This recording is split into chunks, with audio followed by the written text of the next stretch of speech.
दोस्तों, काशी हिंदू विश्वविद्यालय, बनारस हिंदू यूनिवर्सिटी, और मेरा नाम है हिमांशु मिश्रा और आप देखना शुरू कर चुके हैं the student life. Student life कैसा साउंड कर रहा है?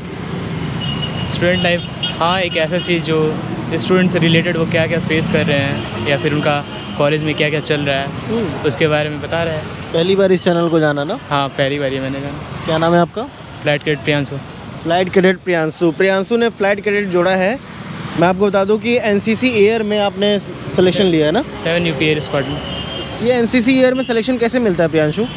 पहले इसका मतलब 2 स्टेजेस में होता है। पहले फिजिकल होता है, रिटन होता है, हाँ, तीसरा स्टेज में इंटरव्यू होता है। तो पहले दिन बुलाएंगे, फिजिकल लेंगे, फिर रिटन होगा साथ ही साथ में। अच्छा। नेक्स्ट डे इंटरव्यू होगा। अच्छा। उसके बाद लिस्ट आती है। एनसीसी में जब आप एयर में एडमिशन ले रहे थे, एनसीसी एयर में फ्लाइट वाइट उड़ाने को मिलता है आगे चल के, बहुत बढ़िया होता है। फिजिकल में क्या करवाया गया, रिटन में क्या पूछा गया और इंटरव्यू में क्या चीज़ें हुई? फिजिकल में ऐसा था कि रनिंग थी, बस हम लोग की 800 मीटर की रनिंग थी। लगभग 3 मिनट 20 सेकंड मिले थे हम लोगों को। हाँ, इतने में रनिंग करनी थी 800 मीटर की। उसके बाद रिटन था जिसमें करंट अफेयर्स की चीज़ें थी। उसके बाद कुछ स्टैटिक चीज़ें भी थी। अच्छा। और थोड़ा बहुत मैथमेटिक्स था। उसके बाद नेक्स्ट डे इंटरव्यू हुआ था। उसमें मेरे से क्वेश्चन ये था कि अपनी जगह के बारे में बताओ। जैसे कि मैं आरा से हूँ, तो आरा की जगह उसमें बारे में बताया कि वहाँ पे इकोनॉमिक एक्टिविटीज़ क्या हैं, घूमने लायक कौन सी चीज़ें हैं, ये सब बताएं। फिर कुछ क्या बताया आरा के बारे में? ये बताया कि जैसे वहाँ पे लोग ज़्यादातर गवर्नमेंट सर्विस ही ज़्यादातर प्रेफर करते हैं, ठीक है। घूमने लायक चीज़ें मैंने ये बताई कि जैसे वीर कुंवर सिंह का किला है, गुफा बनाई थी उन्होंने जब यूनिवर्सिटी भी है ना वीर कुंवर सिंह के नाम से? यूनिवर्सिटी, हाँ, महाराजा कॉलेज। वहाँ से जो उनकी गुफा है जगदीशपुर तक जाती थी। अच्छा। हाँ, तो वो गुफा जगदीशपुर तक जाती थी, तो वो आज भी है। हाँ, आप जाके देख सकते हैं उसको। और इंटरव्यू में क्या पूछा? यही आरा के बारे में हो गया? बारे में पूछा।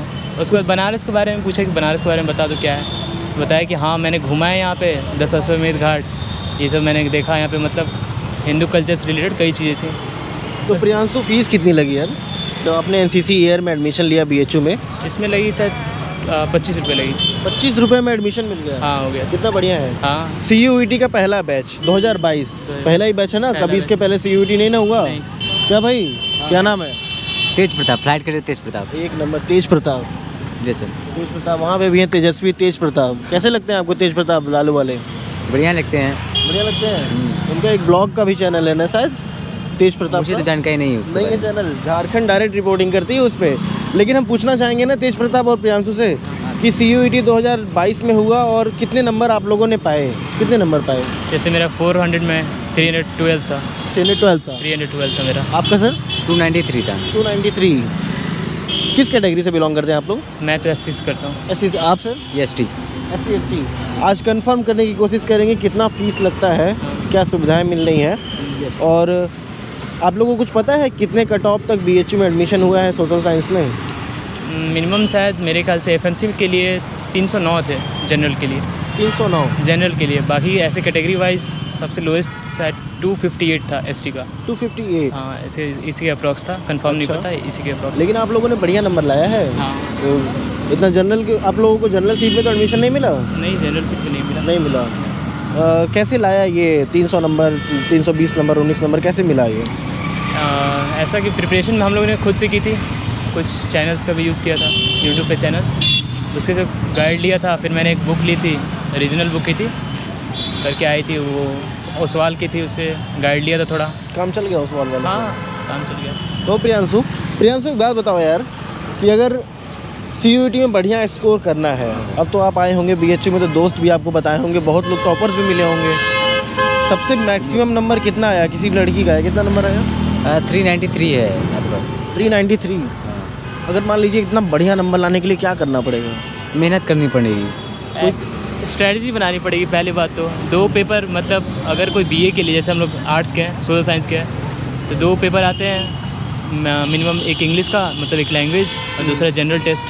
तो जो हिंदी बैकग्राउंड से वो हिंदी लेगा तो उसमें आराम से अच्छा स्कोर कर सकता है। और जनरल टेस्ट के लिए वही जो जनरल एप्टीट्यूड वाली चीज़ें होती हैं, तो उसके लिए स्ट्रेटजी डिफरेंट बनानी पड़ती है। उतना नहीं रहता। आप अगर जैसे कि हम लोग के टाइम में तो प्रीवियस ईयर भी नहीं था, लेकिन फिर भी मैंने जैसे BHU का जो पहले एग्ज़ाम होता था, BHU का UET वाला एग्ज़ाम, उसका बेस लिया था मैंने। कुछ ऐसे ही कंपटीशन जैसे एसएससी के वाले क्वेश्चंस रहते हैं, सीएचएसएल वाले या फिर उससे भी नीचे वाले, तो उसको बेस लेके मैंने उसको प्रिपेयर किया था। बात बन उसके हल्के फुल्के क्वेश्चंस मिलते जुलते हैं ना। हाँ, उससे बात बन जाती है। क्या डोमेन चूज़ करना पड़ा? हम सोशल साइंस में एडमिशन लिए बीएचयू में, बीए में, क्या डोमेन था सीयूईटी में? इसके क्राइटेरिया से डोमेन यहाँ पे नहीं लेना था। अगर आर्ट्स और सोशल साइंस में चाहिए तो उसके लिए डोमेन नहीं लेना था, आपको सिर्फ एक जनरल टेस्ट पेपर और एक लैंग्वेज, दोनों में से हाँ दो से हो जाता। आप कुछ किताब की बातें बता रहे थे, वो सवाल आप भी कुछ किताब की बातें बता रहे थे। कुछ किताब हम जो पढ़ें और हमारा बहुत नज़दीक पहुंच जाएंगे हम सिलेक्शंस के। नहीं, मैंने किताब तो कोई नहीं लिया था, मैंने अल्पाइन क्लासेस से कोर्स परचेज किया था। Alpine classes? हाँ, अल्पाइन क्लासेस। कैसी क्लासेस हैं ये? हाँ, कैसी क्लास है, कहाँ पे है ये? ये अल्पाइन क्लासेस हैदराबाद गेट है, वहाँ पे उनका है, क्या बोलते हैं, स्टूडियो है। हाँ, स्टूडियो है, कोचिंग है, ऑनलाइन पढ़ाते हैं वो लोग। अच्छा। वहीं से हमने कुछ क्लासेस ली थी, मतलब पेड ली थी, तो कुछ क्लासेस की और नहीं की और खुद से की। मतलब सीयूईटी के लिए बेनिफिशियल है अल्पाइन अगर ज्वाइन करते हैं तो? हाँ हाँ, हो एकदम बेनिफिशियल है। आप बताइए प्रियांशु सर, कुछ flight cadet Priyanshu sir, have respect. हाँ, ऐसा है कि सर जैसे मैंने बोला सर, आप जैसे अभी तो प्रीवियस ईयर हो गए हैं, ठीक है, अभी जो 23 में अपीयर करेंगे बच्चे, उनके लिए तो है प्रीवियस ईयर है। कई सारे फेजेस में हमारे टेस्ट हुए थे, एक फेज़ में तो हुआ नहीं था, कई फेजेस में हुआ था, 6-7 फेजेस में हुआ था, उसमें भी अलग अलग टाइमिंग पे हुआ था, ठीक है। तो अब इतने सारे क्वेश्चंस अवेलेबल हैं, अगर कोई चाहे तो उसके थ्रू आप मतलब आइडिया लग जाता है कि क्वेश्चन किस तरीके से आ रहे हैं, किस में कितने पार्ट से आ रहे हैं, और मिनिमम उससे आप आइडिया लेके स्ट्रेटजी बना सकते हैं। प्रियांशु, एक बात हमें कुछ लोग बता रहे थे अभी कुछ दिन पहले, ऑफ कैमरा बता रहे थे, हमने उसको रिकॉर्ड नहीं किया था, और ये चीज़ें पहले भी मालूम चलती पड़ी हैं। जैसे कई लोगों के एंट्रेंस एग्ज़ाम छूट गए तो एनटीए ने दोबारा मौका दिया, कई फेज़ में एंट्रेंस एग्ज़ाम कंडक्ट कराए गए, सुने क्वेश्चन मिलता जुलता आया था, कई बार क्वेश्चंस रिपीट भी किए थे, ऐसा कुछ सुनने को आया था क्या? ऐसा तो मेरे सुनने में नहीं आया, लेकिन कुछ ग्लिच ज़रूर हुए थे। ग्लिच ज़रूर हुए? हाँ, कुछ हो रहे थे। मुझे मतलब मैंने 2 दिन एग्ज़ाम दिया था, मतलब मेरे कई सारे सब्जेक्ट्स थे, तो उसमें मैंने कई दिन एग्ज़ाम दिया था, तो उसमें ऐसा होता था कि सिस्टम कभी डाउन हो जाता था, कभी सर्वर लो पड़ जाता था, ऐसे ग्लिचेस हो रहे थे। और इसके बाद ऐसा कुछ नहीं सुनने में आया कि क्वेश्चन रिपीट हुए। हाँ, कोई ऐसा भी मतलब कई बच्चों ने बोला कि ऐसा था कि कुछ क्वेश्चन मतलब आंसर उन लोगों ने सही दिया है, लेकिन सीयूईटी ने, एनटीए ने उसको मतलब रिजेक्ट कर दिया है, तो ये बात थी। और एक्सटेंशन कुछ ज़्यादा हो गया था एग्ज़ाम का, तो उसकी वजह से तो इफेक्ट आता ही है, जैसे कि अभी तक हम लोग का सेशन चल रहा है। अच्छा, कई लोग जेएनयू, डीयू, एयू और ढेर सारे जो जामिया मिल्लिया इस्लामिया, अलीगढ़ मुस्लिम यूनिवर्सिटी, ऐसे यूनिवर्सिटीज़ को छोड़ करके बीएचयू आ रहे हैं, और आप बीएचयू में पढ़ रहे हैं। कैसा एक्सपीरियंस है यहाँ पे आपका?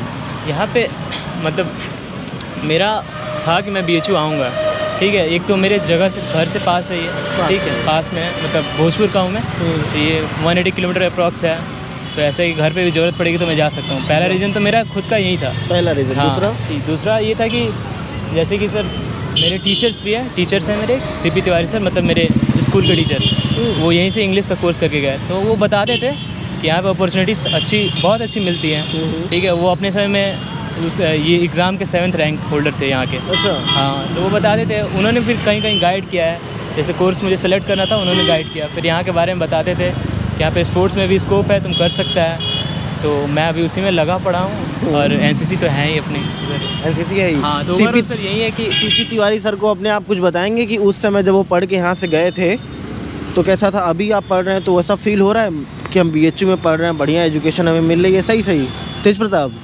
हाँ, एकदम बहुत सही मिल रहा है, इतना बहुत सही। हाँ। कैसे कितना दिन हुआ यहाँ पे क्लासेस करते हुए? 4-5 महीने हो गए? नहीं, 4-5 महीने नहीं सर, अप्रोक्सीमेटली 2 महीने हुए। 2 महीने हुए? जैसे रेगुलर क्लासेस चल रही हैं आपकी? हाँ, रेगुलर क्लासेस चल रही है। अब प्रोफेसर की जो क्वालिटी है, जैसे होता है ना कि हम नंबर 1 की है सर, एकदम। हाँ, वो नंबर 1 के लड़कों में एकदम घुल मिल कर पढ़ा रहे हैं, घुल मिल के पढ़ा रहे हाँ, हैं। एकदम। रेगुलर क्लासेस चल रही हैं? हाँ, रेगुलर सर। क्या ऑनर्स मिला आपको? मुझको ऑनर्स इंग्लिश मिला है। English honours? हाँ, कोर्स सब्जेक्ट क्या लिया? कोर्स सब्जेक्ट जर्मन है या एससी है, जर्मन है या एससी, और लैंग्वेज हिंदी मिला है। सोशल साइंस फैकल्टी और आर्ट्स फैकल्टी दोनों में डिफरेंस क्या है तेज प्रताप? डिफरेंस यही है कि उसमें पॉलिटिकल साइंस, हिस्ट्री, ये सब सब्जेक्ट, जियोग्राफी सब रहता है, और इसमें आपका थोड़ा डिफरेंट रहता है। आर्ट्स में लिंग्विस्टिक सब्जेक्ट्स भी आ जाते हैं, जबकि सोशल साइंस में मतलब सोशल साइंस में लिंग्विस्टिक आता है ना? आर्ट्स में आता है, आर्ट्स में फिर परफॉर्मिंग आर्ट्स भी आते हैं, म्यूज़िक वगैरह भी आते हैं, और सोशल साइंस में कोर जैसे कि पॉलिटिकल साइंस आ जाता है, इकोनॉमिक्स, ये सारे सब्जेक्ट, सोशोलॉजी होता है, सोशियोलॉजी भी उसी में आता है। हाँ, ज्योग्राफी आर्ट्स में भी पाया जाता है, इकोनॉमिक्स में भी आर्ट्स में भी पाया जाता है, स्टैटिस्टिक्स साइंस में पाया जाता है। हाँ। ऐसे कुछ कोर्सेज, कुछ सब्जेक्ट तीनों में पाए जाते हैं, और ज्योग्राफी भी एक पाया जाता है, इकोनॉमिक्स भी तीनों लेता है। इकोनॉमिक्स जैसे कि मतलब बीए मैथमेटिक्स भी है, EMS करके, बिल्कुल। इकोनॉमिक्स, मैथमेटिक्स, स्टैटिस्टिक्स, वो साइंस में भी है, सोशल साइंस में है, कुछ आर्ट्स में भी है।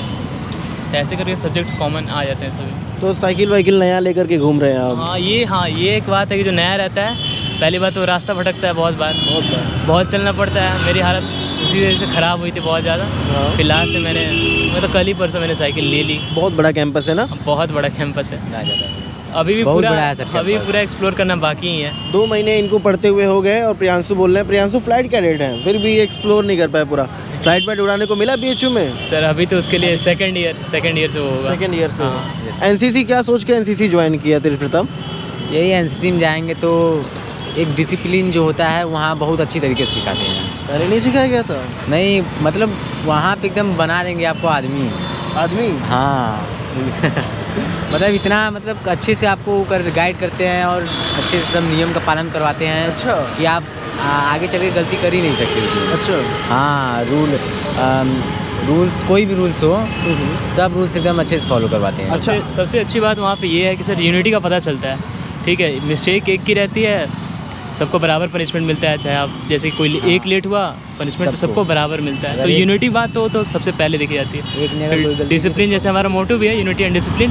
तो डिसिप्लिन तो सर वो तो खून में डाला जाता है, ब्लड में तो वो सिखाया जाता है, हर मोमेंट पे सिखाया जाता है। तो NCC सिर्फ डिसिप्लिन और यूनिटी इन सब चीज़ों के लिए कर रहे हैं कि आगे इसमें कुछ फ्यूचर भी सोचा है? यस सर, इसमें काफ़ी फ्यूचर है, जैसे कि कई सारे डायरेक्ट एंट्रीज आती हैं। मैंने तो यही सोचा था कि हाँ, स्पेशल एंट्रीज बहुत सारी आती हैं। ठीक है, बाकी ग्रेजुएशन के बाद जैसे मैंने NDA का अटैम्प्ट किया था, वो सेलेक्ट नहीं हो पाया था। ठीक है, तो मैंने उस समय भी सोच कर रखा था, 11th-12th में किया नहीं था, NCC नहीं किया था।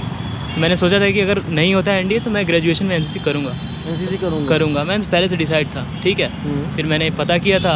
फिर आपने जैसे पूछा कि फ्यूचर में क्या है इसका, एक तो सर स्किल्स इंप्रूव होते हैं, जैसे कम्युनिकेशन स्किल्स बहुत से इंप्रूव होते हैं। अच्छा। ठीक है सर, उसके बाद आप डायरेक्ट एंट्रीज के लिए भी जा सकते हो। ठीक है, अगर आप एयर से हो स्पेशल, तो एयर की स्पेशल एंट्री आती है डायरेक्ट फ्लाइंग ऑफिसर के लिए। सर उसके लिए मैंने सोच कर रखा है कि करूँ, इसलिए NCC बहुत बढ़िया है। हाँ, मेरे हिसाब से। अच्छा, ये NDA क्यों नहीं निकला यार? सर ऐसा है कि एग्ज़ाम निकला था मेरा। क्या चूक हो गई NDA निकलने में? सर जैसे कि सर मेरा बैकग्राउंड भोजपुर से है। ठीक है, मतलब कि वहाँ पे इतने ज़्यादा रिसोर्सेज नहीं है, सोर्सेज नहीं है। पढ़ाई लिखाई कोचिंग नहीं मिला वहाँ पे? इंटरव्यू के लिए सर, इंटरव्यू वाली बात ये है कि इंटरव्यू के लिए मतलब कई पार्ट्स में होता है वो। ठीक है, तो उसमें मैं चुका। अच्छा, इंडिया में बेस्ट कोचिंग कौन सा? जैसे लोग IIT की तैयारी करने के लिए एलन जाते हैं, फिजिक्स वाला ज्वाइन कर लिए, बहुत सारी कोचिंग्स है। NDA की कोचिंग अगर कोई करना चाहे इंडिया में तो कहाँ जाना पड़ेगा उसको?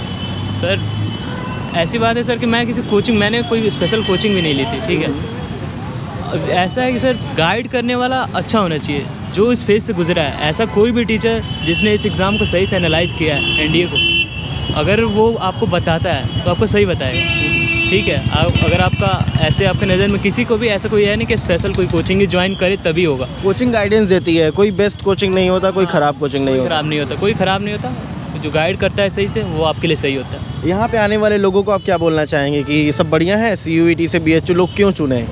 सर यहाँ पे ऐसा है, ये चुनना चाहिए सर, क्योंकि एक तो इतना डाइवर्सिटी है यहाँ पे। ठीक है, कई जैसे कि मेरे कई कोर्समेट्स हैं बांग्लादेश से हैं। ठीक है, तो ऐसे नेपाल से हैं, तो ऐसी डाइवर्सिटी मिलती है, तो उनसे भी सीख सकते हैं उनके कल्चर को और अपना भी कल्चर उनको दे सकते हैं। मतलब क्लास में इंटरनेशनल स्टूडेंट भी पढ़ते हैं? हाँ, ऐसा तो है बहुत। हाँ, आप कुछ अलग बताइए यार कि हमें BHU, मैं क्लास 12th में पढ़ता हूँ, मुझे BHU क्यों आना चाहिए, बताइए। यहाँ पे बहुत सारी फैसिलिटी मिलती हैं, मेडिकल फैसिलिटी और फिर इसके बाद स्पोर्ट फैसिलिटी। अच्छा। और फिर NCC वाला तो है ही, NCC फैसिलिटी। डाइवर्सिटी है, माहौल है, बढ़िया है। हाँ, माहौल कितना ज़बरदस्त है कि पूछिए मत। और कुछ ऐसा 1-2 महीने में आप अगर यहाँ हिल जाएंगे तो चारों बगल माहौल ही माहौल दिखेगा। माहौल दिखेगा।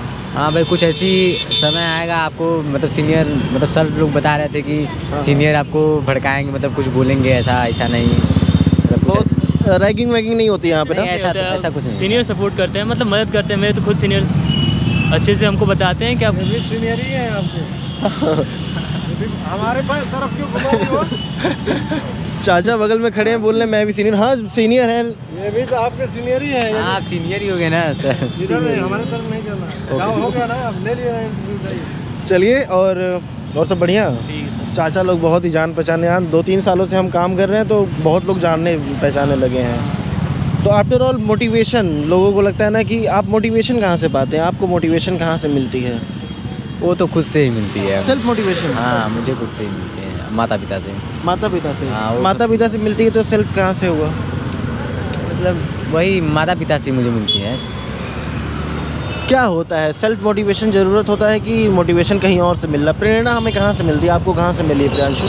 सर जैसे तेज प्रताप ने बोला कि फादर मदर से ही मिलती है सर, पहली बात तो उन्हीं से मिलती है। सेल्फ आता है लेकिन वो उन्हीं का देन है, उन्हीं की वजह से वो बताते हैं कि स्ट्रगल करना चाहिए। मतलब उन्होंने बताया, पेट काट करके जिलाते हैं अपने बच्चों को और वो सारी चीज़ें देने की कोशिश करते हैं जिनका आनंद उन्होंने नहीं लिया। ये सर, ये सबसे बड़ी बात है कि जो उनको नहीं मिला वो हम लोग को देना चाहते हैं। यही लड़के के लिए मोटिवेशन रहता है सर कि मतलब यही मोटिवेशन। मेरे माता पिता इतनी कठिन परिश्रम करके हमें पढ़ा रहे हैं तो हमें कुछ करना चाहिए जीवन में। अपने बचपन में उन्होंने साइकिल नहीं खरीदी होगी। हाँ, लेकिन प्रियांशु आपको दिलाया। यस सर, मैंने बोला उन्होंने दिलाया। हाँ, वैसे ही उन्होंने दिलाया। तो ज़रूरतें पूरा करते हैं, कहाँ से पैसे लेकर के आ रहे हैं, क्या हो रहा है, आपको नहीं बताया होगा कि क्या किया हमने इसके लिए। ऐसे और आजकल पैसा कमाना बहुत मेहनत का काम है, फ्री में से किसी को हाथ में नहीं मिल जाता। आपको कभी किसी के हाथ से पैसे मिले 100 रुपये ये लो जाओ, ऐश करो, एंजॉय करो? नहीं सर, ऐसा तो नहीं हो। कुछ करने के लिए कुछ खोना पड़ता है और कुछ पाना पड़ता है। क्या भाई? द स्टूडेंट लाइफ आपका चैनल? मेरा चैनल है? नहीं, ये तो दूसरा चैनल है, द स्टूडेंट लाइफ नहीं है। आज तक न्यूज़ है ये। मजाक कर। ठीक है दोस्तों, ये रहा पूरा वीडियो। कुछ और भी बताना चाहिए? कुछ गलत नहीं ना पूछा हमने? नहीं। ठीक है, तो ये रहा पूरा वीडियो। मिलेंगे दर्शकों एक नए वीडियो में नए अंदाज साथ। ये है BHU का गेट और काफ़ी अच्छा गेट है, प्रसिद्ध गेट है। और आप BHU के बारे में क्या सोचते हैं, क्या जानते हैं, कमेंट बॉक्स में लिखिए। और भी क्वेश्चंस अगर कुछ छूट गए हों, हमने कुछ लिस्ट मांगे थे इनसे और इन्होंने हमें एक लिस्ट दिया। उस लिस्ट पे हम काम करने वाले हैं क्योंकि टॉपर्स से हम पूछेंगे। 400 में से 393, 398 ऐसे नंबर लाने वाले लोग BHU में एडमिशन लिए हैं, कहीं और नहीं गए। DU, JNU वगैरह वगैरह यूनिवर्सिटीज़ में नहीं जाना हुआ उनका। तो हम उनसे उनका एक्सपीरियंस शेयर करेंगे, पूछेंगे कि इतने नंबर कैसे आए, कहाँ प्रिपरेशन किया, क्या पढ़ाई की, सटीक बातें, ताकि आप जल्दी से अपनी प्रिपरेशन कर सकें। धन्यवाद। Have a nice day. जय हिंद, जय भारत।